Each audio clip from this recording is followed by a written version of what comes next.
নমস্কাৰ, তোমালোক সকলোকে লাৰ্ণিং জোনলৈ আকৌ এবাৰ বহুত বহুত স্বাগতম। তো আজি আমি ডিছকাশ্যন কৰিব লাগিছোঁ পূৰক কোণৰ ত্ৰিকোণমিতিক অনুপাত। ঠিক আছে, তো তোমালোকে এই ফৰ্মুলাকেইটা হয়তো ত্ৰিকোণমিতিক পৰিচয় চেপ্টাৰটোত দেখিছা। মানে এই ফৰ্মুলাকেইটা sin 90 - a = cos a কিয়নো হ'ল তোমালোকে জানানে? এই অনুপাতকেইটা ক'ৰ পৰা আহিল বা চাইন আৰু কছৰ মাজৰ এই ৰিলেশ্যনটো ক'ৰ পৰা কেনেদৰে আহিল সেই বস্তুটো আমি চাবলৈ আজি চেষ্টা কৰিম, নহয় জানো? সকলোৱে ফৰ্মুলাটা দেখিছা, কিন্তু তাৰ যিটো হিষ্ট্ৰী বা ক'ৰ পৰা এই ফৰ্মুলাকেইটা আহিল, কেনেকৈ এইটো sin of 90 - a cos a equal হ'ল, কেনেকৈ cos of 90 - a sin a হৈ গ'ল, তুমি গম পোৱা নে? যদি নোপোৱা তেনেহ'লে ভিডিঅ'টো লাষ্টলৈকে চাবা, আৰু বহুত ইম্পৰ্টেণ্ট হ'বলৈ গৈ আছে তোমালোকৰ এই চেপ্টাৰটো, কিয়নো তোমালোকে ক্লাছ 10ৰ ষ্টুডেণ্ট আৰু তোমালোকে এনেকুৱা সৰু সৰু কথাবোৰ বহুত ভালদৰে জানিব লাগে।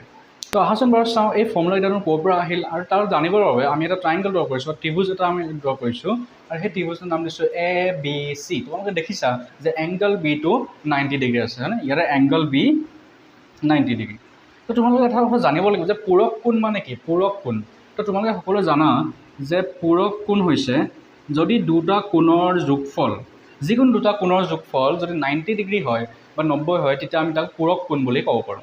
মানে যিকোনো দুটা কোণ, এটা ট্ৰাইংগলত তিনিটা কোণ থাকে, তাৰ যিকোনো দুটা কোণ যদি লোৱা আৰু সিহঁতৰ যদি যোগফলটো উলিওৱা, যোগফলটো যদি 90 ডিগ্ৰী হয়, তেতিয়া আমি তাক কি বুলি ক'ব পাৰোঁ? পূৰক কোণ বুলি ক'ব পাৰোঁ। এতিয়া চাওঁ আহাচোন বাৰু ইয়াত হয় নহয় পূৰক কোণ আছেনে নাই। আমি চাব পাৰোঁ যে এটা ট্ৰাইংগলত তিনিটা এংগল বা তিনিটা কোণৰ যোগফল কি হয়? 180 ডিগ্ৰী হয়, হয়নে? তিনিওটা এংগলৰ চাম, তিনিটা এংগলৰ যোগফল 180। ইয়াৰে বি এংগলটো অকলেই 90 ডিগ্ৰী লৈ আছে, হয়নে? বি এংগলটোৱেই তোমাৰ 90 ডিগ্ৰী।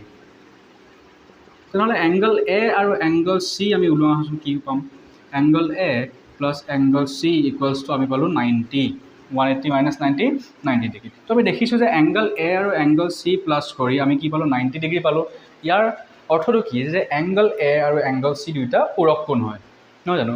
এতিয়া আমি কি কৰিম? এংগল এ আৰু এংগল চিৰ ত্ৰিকোণমিতিক অনুপাতবোৰ উলিয়াম, আৰু সিহঁতৰ মাজৰ যিবোৰ ৰিলেশ্যন বা সিহঁতৰ মাজৰ যিবোৰ সম্পৰ্ক সেইবোৰ আমি বিচাৰিবলৈ চেষ্টা কৰিম। তো প্ৰথমতে আমি চাওঁ sin a উলিয়াওঁ। sin a কি পাম আমি? p/h।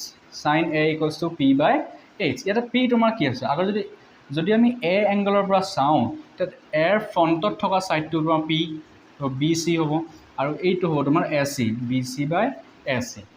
ঠিক তেনেদৰে আমি যদি cos a উলিয়াওঁ, cos a কি হ'ব? b/h, ভূমি বাই অতিভুজ। তো ভূমি ইয়াতে কি আছে? AB/AC। তো sin a আৰু cos আমি উলিয়ালোঁ, ঠিক তেনেদৰে আমি কি উলিয়াম? sin c আৰু cos c। sin c ফৰ্মুলাটো কি হ'ব? এইটোৱে হ'ব p/h। কিন্তু এইবাৰ আমি কোণটো চেঞ্জ কৰি দিলোঁ। এতিয়া আমি এংগল চি বা কোণ চিৰ পৰা আমি অবজাৰ্ভ কৰিব চেষ্টা কৰিম, কোণ চিৰ পৰা অবজাৰ্ভ কৰিম। এতিয়া কোণ চিৰ পৰা যদি চাওঁ, কোণ চিৰ ফ্ৰণ্টত থকা ছাইডটো হৈ যাব আমাৰ পি, মানে AB, আৰু এইটো তোমাৰ H, হাইপোটেনাছ AC। ঠিক তেনেদৰে আমি উলিয়াম cos c। cos c কাৰণে ফৰ্মুলাটো হ'ব b/h, নহয় জানো? এতিয়া চোৱা, এংগল চিটো য'ত আছে সেইটো তোমাৰ কি হৈ যাব? বেছ, মানে BC, আৰু চিৰ ফ্ৰণ্টত থকাটো কি হ'ব? পাৰপেণ্ডিকুলাৰ, আৰু এইটো হৈছে হাইপোটেনাছ H, অতিভুজ হ'ব AC। এতিয়া আমি কি দেখিছোঁ যে sin a আৰু cos c, sin a আৰু cos cৰ ভেলুকেইটা ছেইম ওলাইছে, মানে sin a আৰু cos c সমান হৈছে। তো মানে কোনোবা কিবা এটাতো সিহঁতৰ মাজত সম্পৰ্ক থাকিব, sin a আৰু cos cৰ মাজত কিবা এটাতো সম্পৰ্ক থাকিব, যাৰ কাৰণে সিহঁতৰ ভেলুটো ছেইম হৈছে। ঠিক তেনেদৰে cos a আৰু sin cৰ ভেলুটো ছেইম হৈছে, দেখিছানে? তো cos a আৰু sin cৰ মাজতো কিবা এটা ৰিলেশ্যন বা কিবা এটা সম্পৰ্ক থাকিব, আমি সেই সম্পৰ্কটো বিচাৰিবলৈ চেষ্টা কৰিম। ইয়াত আমি দেখিছা যে sin a cos cৰ সমান, sin a cos cৰ সমান। এতিয়া আমি এই চিটোৰ জেগাত আমি কি লিখিব পাৰোঁ?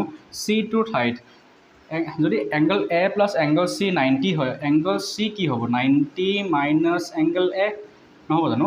এংগল চিৰ জেগাত আমি 90 - a লিখিব পাৰোঁ। আমি ইয়াত কি লিখিম? 90 - a।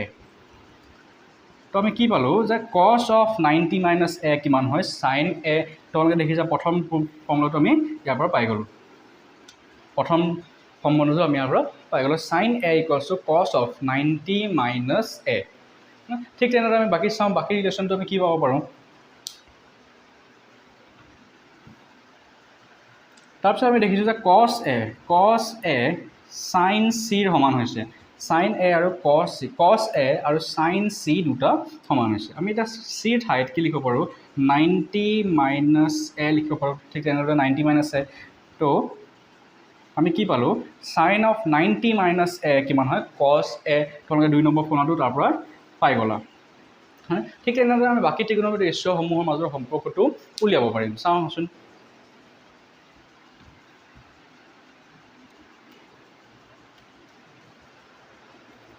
এতিয়া আমি যদি tan a উলিয়াওঁ tan a ফৰ্মুলাটো কি p বাই b যদি আমি এংগল এৰ পৰা চাব যাওঁ তেনেহ'লে আমাৰ p কি হ'ব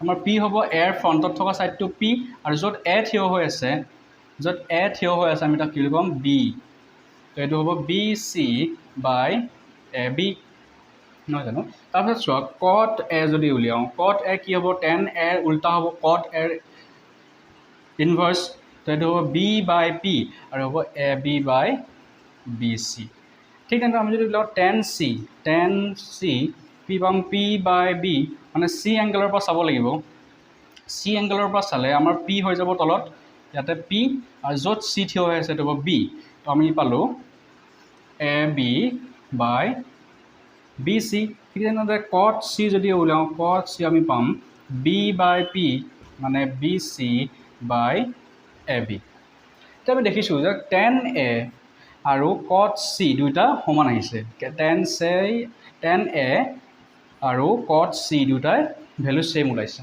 মানে তো কিবা এটা তেওঁলোকৰ মাজত ৰিলেশ্যন থাকিব সেই ৰিলেশ্যনটো আমি চাওঁ কি হৈছে যে tan a আৰু cot c সমান হৈছে এতিয়া আমি চিৰ ঠাইত আমি আকৌ লিখিব পাৰিম 90 মাইনাছ এ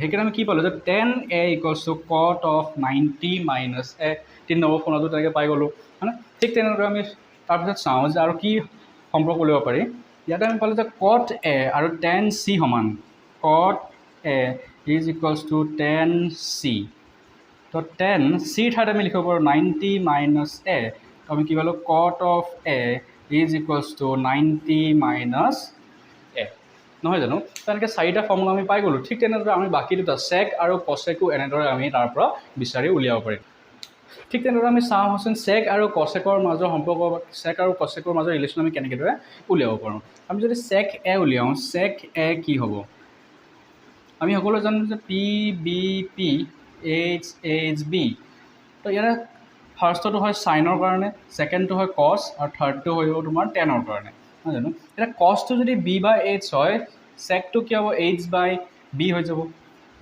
তো এইচ কি হ'ব এছ চি আৰু বেছ য'ত এ থিয় হৈ আছে এইটো তোমাৰ বেছ এ বি ঠিক তেনেদৰে আমি যদি উলিয়াওঁ কচেকে কি হ'ব চাইনৰ উল্টা চাইনটো হৈছে পি বাই এইচ তো কচেকটো হ'ব এইচ বাই পি তো এইচ ইয়াতে কি আছে এছ চি বাই পি হ'ব তোমাৰ বি চি ঠিক তেনেদৰে চেক অফ চি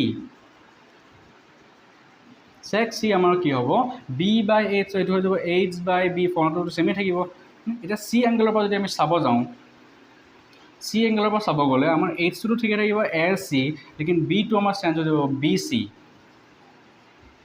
তাৰপিছত কচেক অফ চি যদি আমি চাওঁ এইচ বাই পি তো এইটো হ'ব আমাৰ এ চি বাই এ বি তো আমি দেখিছোঁ যে চেক এ আৰু কচেক চি এই দুটা সমান পাইছোঁ মানে A C by A B sec A cosec চিৰ সমান আৰু কচেক এ চেক অফ চিৰ সমান মানে তো সিহঁতৰ মাজত কিবা এটা ৰিলেশ্যন থাকিব কি ৰিলেশ্যন এইটো চাওঁ আমি তো চেক অফ এ কাৰ সমান কচেক অফ চিৰ সমান তো চিৰ ঠাইত আমি লিখিব পাৰোঁ যে 90 মাইনাছ এ কি লিখিব পাৰোঁ 90 মাইনাছ এ তো আমি কি পালোঁ যে কচেক অফ 90 মাইনাছ এ হ'লে কি হয় চেক এ হ'ব 5 নম্বৰ ফৰ্মুলাটো পালোঁ আমি ঠিক তেনেদৰে আমি তাৰ পিছৰটো আমি উলিয়াব পাৰিম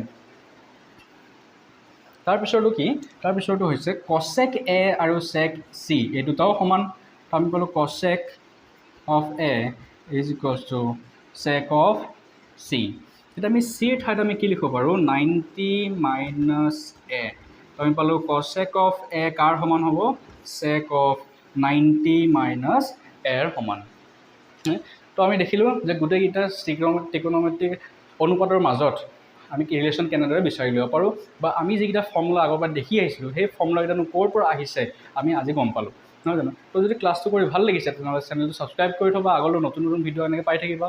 আৰু যদি ক্লাছটো কৰি ভাল লাগিছে লগতে লাইক কৰিবলৈ নাপাহৰিবা।